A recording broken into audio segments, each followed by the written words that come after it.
Previously, I made a series of videos going over what if the MCU had the opposite rights, meaning they kept the rights to Spider-Man, the X-Men, the Fantastic Four, Daredevil, Ghost Rider, and a few others, but sold off the Avengers, Guardians of the Galaxy, Doctor Strange, and basically any characters who appeared in the MCU. One of the main ones is Sony, who bought the rights to Black Panther and Doctor Strange, and I will make a separate video on them.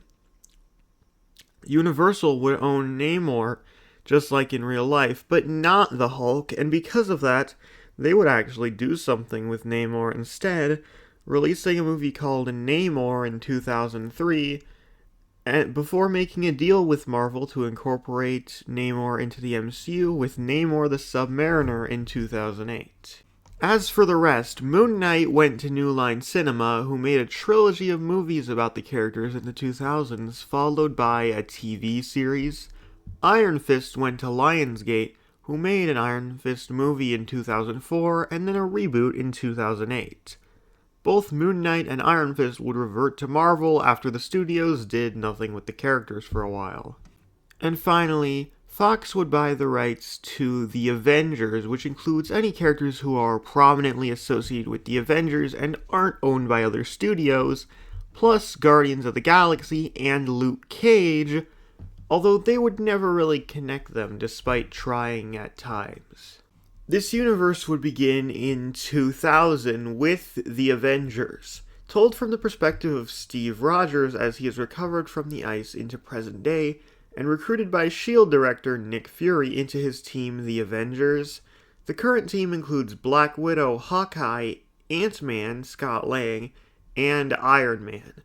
The team is faced with their greatest threat yet when Thor comes to Earth to warn of his brother Loki, who has assembled his own group known as the Masters, including Madame Mask, Crossbones, and Batroc the Leaper. During the final battle, Crossbones and Batroc die. Bobby Morse appears as a S.H.I.E.L.D. agent, but she isn't Mockingbird yet. Most of the Avengers do wear costumes, but the colors are very dark and muted, and none of them except for Iron Man wear helmets. This movie would be a huge success and kickstart a whole franchise and have a massive impact on comic book movies in general. Unrelated to this, Fox would make a Luke Cage movie following his origin story and also featuring Jessica Jones, with both Cottonmouth and Diamondback as the villains.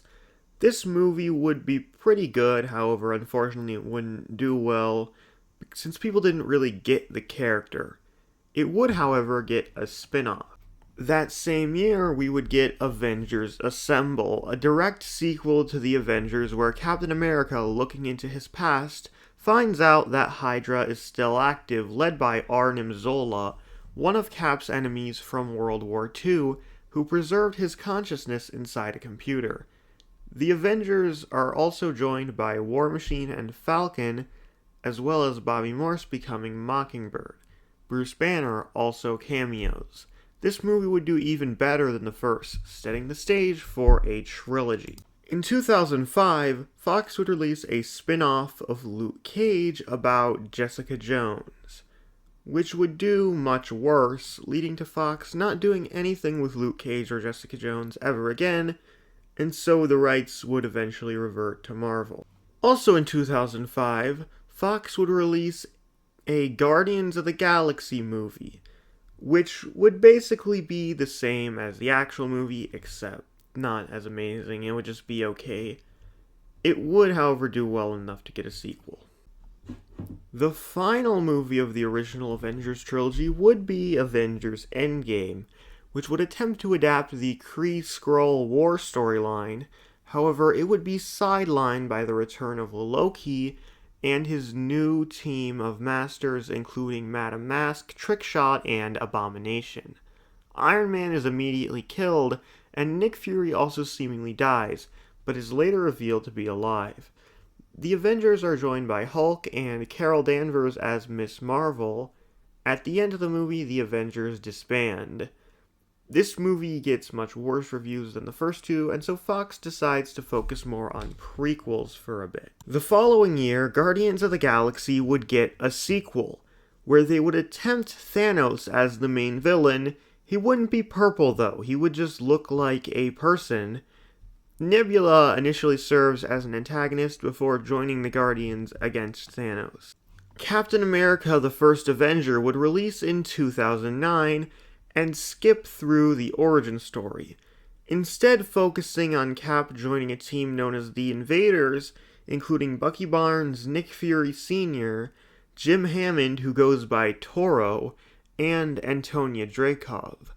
The main villains are Hydra, including Red Skull, Heinrich Zemo, and Arnim Zola. Antonia is captured by Hydra and turned into Taskmaster, essentially portrayed the same way as she was in Black Widow. Unlike in the MCU, however, she will get a second chance.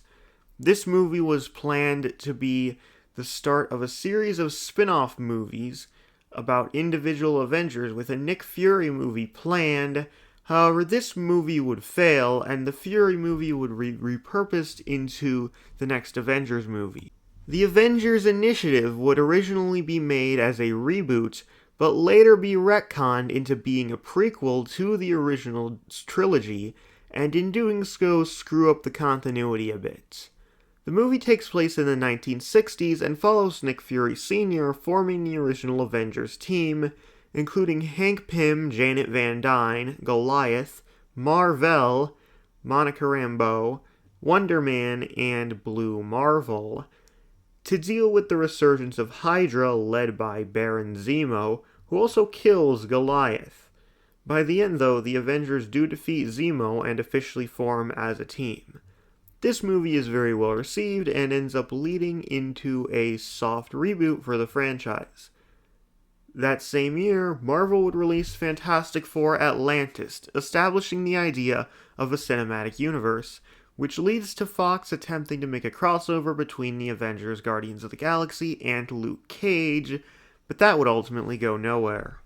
Returning to the present day, we would get a second solo Captain America movie, Captain America the Winter Soldier, which would be essentially the same as the actual movie, except that Nick Fury is presumed dead and his role is filled by Maria Hill.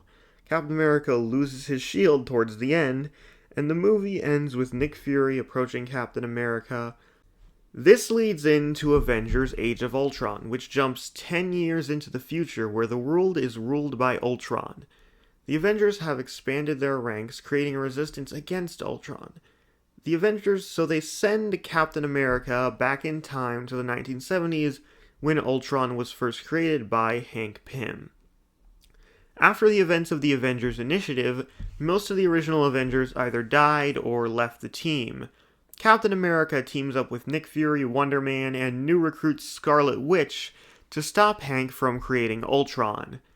They fail to get there in time, and Ultron is unleashed. Meanwhile, in the future, Ultron's army closes in on the Avengers, killing most of their ranks. In the past, Cap and the original Avengers face off against Ultron but begin losing to him, so in a last-ditch effort, Wonder Man fuses to Ultron's body, becoming Vision.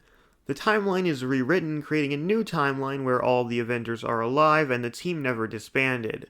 The movie ends with a post-credit scene setting up Thanos. Then Fox would release a darker reboot of Guardians of the Galaxy, with Rocket and Groot being replaced by Nova and Adam Warlock, that they planned to make a sequel and a crossover with the Avengers franchise.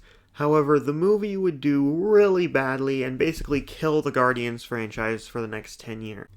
After first appearing in Captain America the First Avenger, Taskmaster would get her own movie, which essentially ignores the existence of the First Avenger, and instead tells Taskmaster's origin more like the Black Widow movie, as she escapes from the Red Room and teams up with Yelena Belova and Red Guardian to hunt down her father, General Dreykov, ultimately killing him.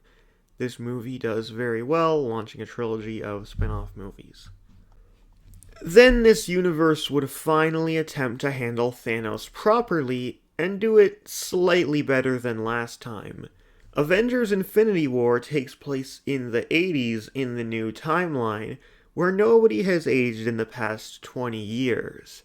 The Avengers are joined by Iron Man, War Machine, Thor, Hulk, and Nick Fury Jr. Thanos comes to Earth alongside the Black Order and Loki in order to collect the final Infinity Stone, which is inside Vision's head. Thanos kills Nick Fury Sr., leaving Fury Jr. in charge of the Avengers. Loki turns on Thanos and joins the Avengers, turning the battle in their favor, but Thanos still manages to overwhelm them until Scarlet Witch unleashes her full power, obliterating him. The Captain America trilogy concludes with its best movie, also set furthest in the timeline. 6 years after the ending of Age of Ultron, almost all of the Avengers have died. An older Captain America teams up with an even older Nick Fury after Baron von Strucker attempts to revive Hydra. Along the way, Nick Fury dies, and Captain America crosses paths with a young super soldier named Eli Bradley, who he trains. By the end, Cap dies, and Eli is set up to take the Captain America mantle. The success of the first Taskmaster causes them to quickly make a sequel. Taskmaster 2 follows essentially the plot of Thunderbolts, except Taskmaster obviously doesn't die, instead she's the main character, and the team does not become the new Avengers, instead they just become the Thunderbolts. In 2019, Disney buys out Fox, and so Marvel regains the rights to the Avengers and Guardians of the Galaxy. However, they do still have 2 movies left to release, starting with Secret Invasion, the final movie of the rebooted Avengers series, taking place in the 90s, and once again nobody has aged since the 1960s. Scarlet Witch is injured early on, leaving her unable to fight for the entire movie. However, the Avengers are also joined by Black Widow, Hawkeye, and Mockingbird, while Hank becomes Giant Man and Scott becomes the new Ant-Man. And finally, the final movie of this universe would release, Young Avengers, focusing on a younger generation of heroes consisting of Miss Marvel, America Chavez, Cassie Lang, Wiccan, and Speed. The movie released a full 3 years after it filmed and ended up being the final movie in this universe, except not quite. Regardless of what characters Marvel had the rights to, the second saga would inevitably involve the multiverse in some capacity, as it is a big part of Marvel's history in the comics, and they would use that opportunity to bring the characters of this universe back, particularly their most successful franchise in recent years, Taskmaster. Taskmaster in Captain America follows Taskmaster being hunted down and captured by the TVA, who inform her that her universe is dying as its anchor being, Captain America, was killed. They offer her a spot in the MCU, however she comes up with her own plan instead, refusing to let her universe die. She goes through the multiverse searching for another Captain America to replace the one in her universe, and eventually finds one to bring with. The 2 of them are sent by the TVA to the Void, which is ruled by Hela, who has a deal with the TVA.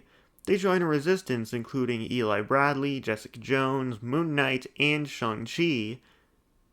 Together they escape the Void, defeat Hela, and return to the Avengers universe where Taskmaster, joined by Captain America, reunites with the Thunderbolts.